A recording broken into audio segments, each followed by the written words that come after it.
Nakita mo na ba yung kanyang finger mat? Paano na nagagawa yan? Gusto malaman? Stay tuned, watch the video, and find out.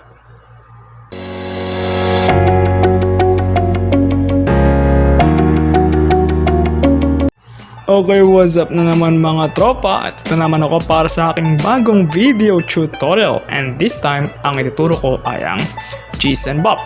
Ano ba tong Chisenbop na to? Ang Chisenbop ay isang Korean mat technique na kung saan imbes na abacus ang ginagamit, kamay na lang. So technically, ang gagawin lang natin dito ay addition at subtraction lang ng numbers. So disclaimer lang, ang kaya lang nito ay hanggang 99. Kapag ang sum or difference ng number ko ay lumagpas ng 99, hindi na effective ang Chisenbop. Okay? Okay. So, sir, paano ba ito gawin? Bago magsimula, kailangan natin muna makapag-establish ng signs.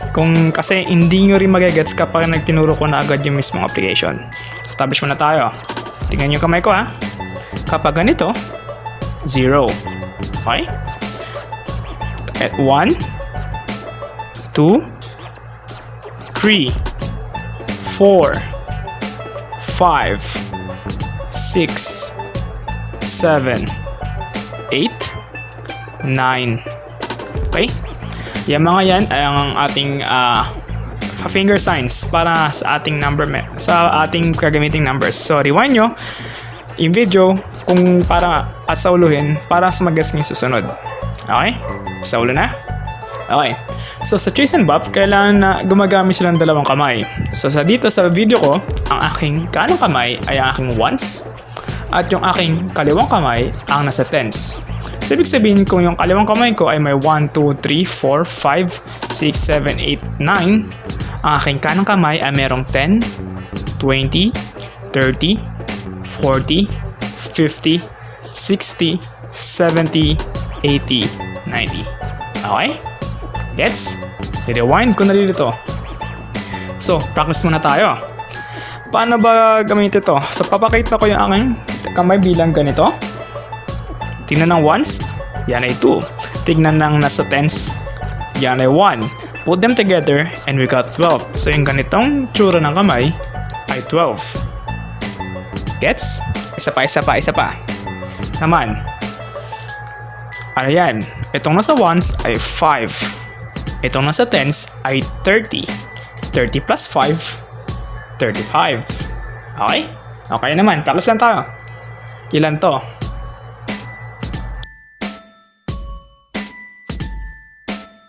Good. It's 46.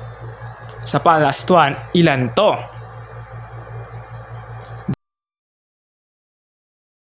Good. It's 79.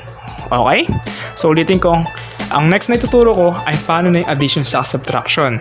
Kapag hindi nyo pa saulado yung finger signs o kung paano basahin yon, focus lang muna kayo doon para hindi kayo malito sa next video. I-rewind nyo, review. Pag nagets na, saka mag-proceed. Sa mga nagets na, let's do this. So paano ngayon yung addition sa subtraction niya? So magbibigay akong sample, ipag-add lang natin si 11, 12, 13, 13. Simple lang, 11 plus 12 plus 13 plus 13. So, ang una kong gagawin, titignan ko si 11. Gagawa ko ng finger sign kay 11. So, your fingers should look like this. For 11. Next, si 12. So, tignan ko muna yung tens part.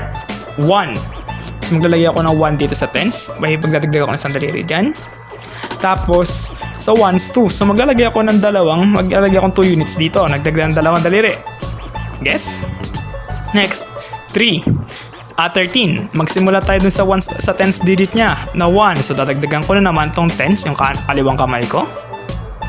Tapos, 3. Sa kaliwang kamay ko naman, sa kanang kamay ko naman, magdadagdag ako ng 3 fingers. So, 1, 2, 3. Gets? Okay. Tapos, last one, yung 13 ulit, plus 13. So, saan ako magsisimula? Good, doon sa kanan, sa tens. So, maglalagay ako ng 1. Magdadagdag ako ng isang daliri dito. Okay? Tapos, yung 3 naman. So, magdadagdag ako ng ilang daliri? 3. 1, 2, 3. And that will be your answer. Ilan to? Good. 49. I-rewind ang video kung medyo nabilisan kayo na dito. Okay? Isa pang sample. 21 plus 32 plus 43. Ano yung tsura ng 21 natin? Should be like this. Okay.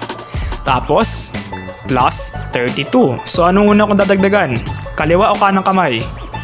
Yung kaliwa. Kasi siya yung 10. So, maglalagay ako dito ng tatlong daliri. 1, 2, 3. Tandaan, ang sistema ng pagdadagdag ng daliri ay parang nagsasabi ka ng 1, 2, 3, 4, 5, 6, so on and so forth. Tignan nyo kung paano nagbago yung kamay. 1, 2, 3. Next, yung 2. So, ang kaliwang kanang kamay ko naman, talagyan ko ng dalawang daliri. Okay, negets? Next, yung huli, plus 43. Saan ako magdadagdag muna? Doon sa kaliwa. Ng ilan? 4. So, tignan na aking daliri. 1, 2, 3, 4. Tapos, yung kanan naman, plus 3. 1, 2, 3. Okay. Anong sagot? Good, it's 96. Ganun lang ang Chisenbop o yung finger mat na sinasabi. Nagmumukha lang, actually nakakabilib lang yung mga Indiano kasi actually nakakabilib yung mga pinakita kong videos kanina kasi nagagawa nila yun ng mabilis. Pero simple lang naman talaga kung tutusin. Takes the practice lang. Isa pa. Medyo pahirapan ko. 12 plus 25 plus 46. Paano to?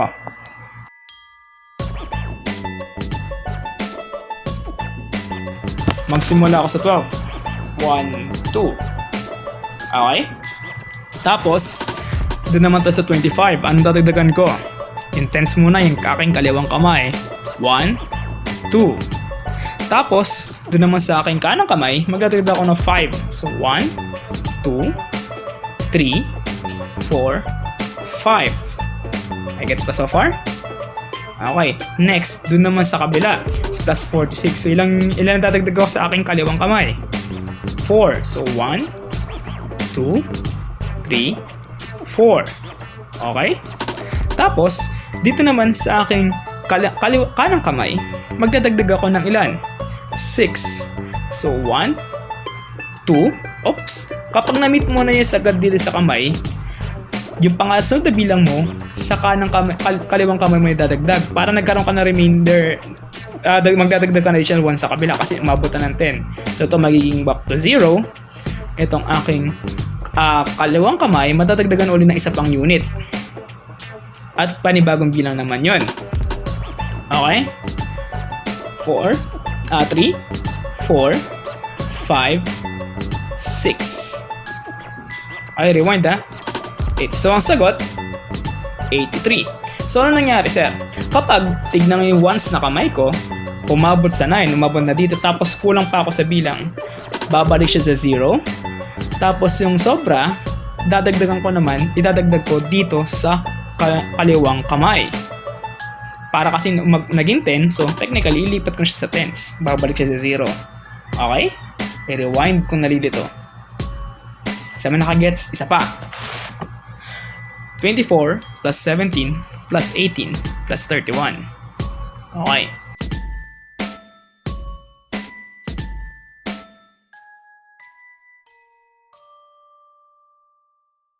Establish time 24. Ito dapat ang itsura niya. Plus 17. So magdadagdag ako ng 1 sa aking kaliwang kamay sa tens. Tapos 7 doon sa kanan naman. So sabay-sabay tayo. 1, 2, 3, 4, 5. Uy, lumagpas. Anong gagawin ko? Gagawin ko siyang 0 ulit. Magdadagdag ako sa kabila. Pang 6 to. 6, 7. Okay? Dahan-dahan. Pwedeng i-rewind ko na dito. Tapos, 18. So, magdadagdag ako ng 1 na naman doon. Sa aking kanang kamay. Tapos, 8. 1, 2, 3, 4, 5, 6, 7, 8. Okay, gets? Okay. Tapos, magdadagdag na naman ako ng isa pa. 1, 2, 3. Okay? Tapos 1. So, ang sagot, 90. Okay. Ganun lang pala kadali ang figure math. O yun, sinasabi na Chisenbop. Chisenbop. Sorry kung mali ang pronunciation ko ha. Hindi ko rin napakinggan masyado eh. Pero, ulitin ko, ang simple lang niya, although simple, mahirap siyang i-master. So, hands up lang din ako dun sa mga nakikita ko sa internet na mabilis. Pero at least alam niyo na. So, practice lang na practice. Practice makes perfect. Okay. Gusto niyo pa na isa? Subukan nyo nga to. Paano naman kapag 24 plus 35 minus 20 plus 17? Stay tuned.